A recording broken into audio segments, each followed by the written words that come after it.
What you see is a union crowd at the offices of Tim Murphy, and this crowd seems to think that protecting the environment will lead to coal not being mined.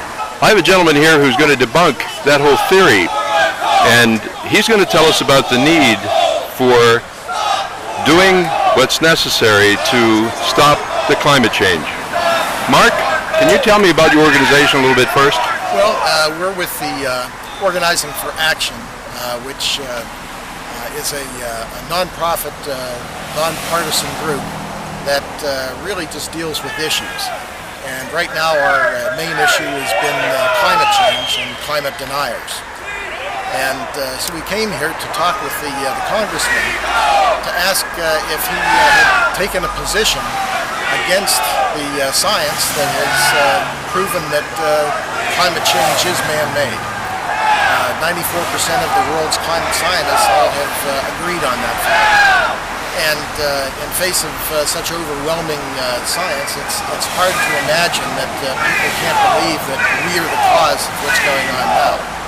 This definitely is not your grandfather's climate. What we're looking for and what we're advocating is really what the president wants. There is no war on coal. That's something that has been promoted by the other side, which is what has these union fellows afraid of their jobs. What we do want to advocate is cleaner energy. We can't just turn it on and off and switch over to something new. We are not in that position. What we can do is to regulate the amount of carbon emissions so that it's a cleaner burn, a cleaner coal with less waste products, and even find ways to use the coal ash in a responsible way so that doesn't create another form of pollution. But right now, with the oceans being acidified, which has changed a lot of the currents, the temperatures, are hotter in the summer and colder in the winter. Right now, I just read a piece yesterday where the Japanese are now plotting routes from Japan across the North Pole to get into Europe. That's something that's never been able to be possible. Before you had to go the other way and go through the Suez Canal, to get into European markets. Now they can go straight across the North Pole. Well, that melt right there should signal that there is something definitely happening. Now, we're not out to save the planet, because the planet will always be here. But what we are trying to do is to save the environment that was necessary for our livelihood and our children and their children. Without the means to breathe and grow food, we're just going to be non-existent. And so that's mainly our thrust, is to try and get the people that are climate deniers to look more at the facts and stop turning it into a political football. It has to do with people. It has to do with the air that we breathe, with the water that we depend on. These are things that we can't replace. And so there has to be a way to work together so that we can get those changes necessary and gradually move into the much cleaner and renewable sources of energy. The power producers, by not transitioning or even beginning a transition, are doing themselves a disservice. We don't have a war on coal, but coal certainly is not the answer. No fossil fuel is the answer.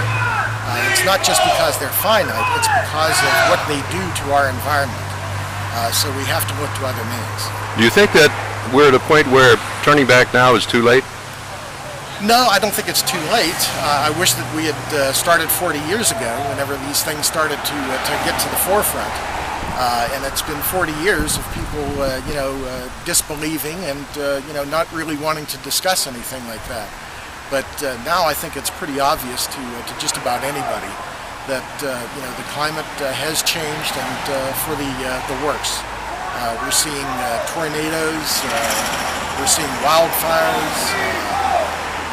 It's really just a mess. Just our country. You can use use other countries for examples, but we live here, so we can use just the United States. And to see the types of changes that have happened, it's hard to deny that there is something going on. You had an appointment with Congressman Murphy, and he wasn't there.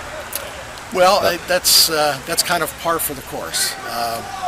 We make the appointments, and you never really know if they are going to show up or not. Although we had a very good discussion with one of his aides, who did take a lot of notes and was going to pass them on to the congressman. We've signed up for his telephone town halls so that we can listen to hear what he has to say and respond that way. But we also made it very clear that the next time that he is coming into town, that we would like to sit down with him and have a rational discussion about this, because it's just too important to stuff off. You think that he'll show up for that one? I think that once he realizes that we're more conversational than confrontational, that he probably will. I think that right now, because things have been so polarized, especially things like happening behind us, which we didn't even know about. That was kind of news to us that they were going to be here, the union guys. But we wanted to make the union guys know that we're with them. We don't have a war on coal. The president has never had a war on coal. But he does realize that we need to reduce the amount of carbon that is output by the manufacture of the coal and the burning of it to produce power.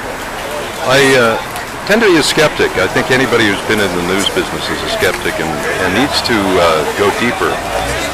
Your appointment with the congressman was between you and him. Was it someone in your organization, or was it somebody in his organization who alerted the union people that you would be here?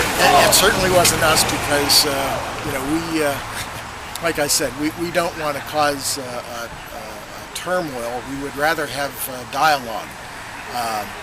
We're a nonpartisan organization that's driven by issues, and without conversation there can't be any change or meeting of the minds. I wanted to interrupt because, and that's the rational way, and that's the way we hope that all lasting change happens. In fact, that's probably the way it does. However, the unionists down here, they may miss the point, but they have the votes, and they can rally, and it would be Congressman Murphy's last term if he doesn't listen to them. Do you think that he's ever going to hear, or will anybody ever hear in the Republican Party? Well, that's the thing, is as long as there is misinformation that is spread just for a political reason, you're not going to get change. You're going to radicalize people like this who have fears about their job, and the ones who have it in their monetary interest to have them on their side will play to that fear. We don't want to play to fear.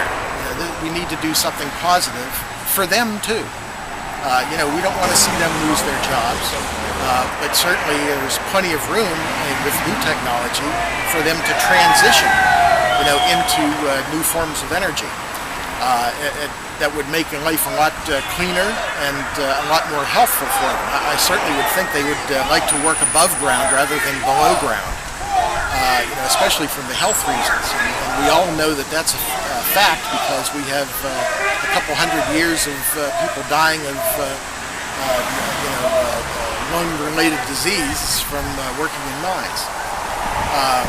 Maybe we need and I hope this doesn't happen, but we need a large-scale Denora episode. Well, that could be, but again, I think that what we want to do right now is we want to speak to the legislators on a one-to-one basis, if we can, to at least let them know how the constituency feels and the reason that they feel that way. This is sparked by people playing to fears. They know that these guys, fear that they may lose their jobs. And certainly that has happened locally in a couple of plants that have shut down because they said that they couldn't afford to make the new changes. Well, I find that hard to believe, but again, that plays to that fear. We don't want to play the field. We would like to do things on a positive level to move forward, not backwards. Is there any way that those folks out there, news people, any other YouTube viewers, can get in touch with your organization? Do you have a phone number or an email? All we have to do is go to BarackObama.com, and they'll be able to find events, local chapters, people that are more than willing to sit down with them and discuss things. So it's very easy. Would you say the name of your organization one more time? Sure, it's Organizing for Action, OFA. And we're nationwide, and again, we're nonpartisan because we're issue-driven. So there are other meetings that were scheduled like this? There are meetings that are happening with congressmen's offices since they're in recess all across the country. Do you think that they're meeting with their constituents? Probably some are. The Democrats more than the Republicans, perhaps? I wouldn't even want to hazard a guess. Right. Because they are on recess, they are on vacation, so you never know if they will show up. Maybe they decided to take their family to the shore or something. But, we've made the effort, and we want to make sure that we get our message out, and certainly their aides do get those messages back to the congressman. Well, let's hope that this will help to enlighten some people. I certainly hope so. What people don't realize is that for all of us that believe in the climate change that was man-made, in the back of our heads, we're hoping that we're wrong. Thank you.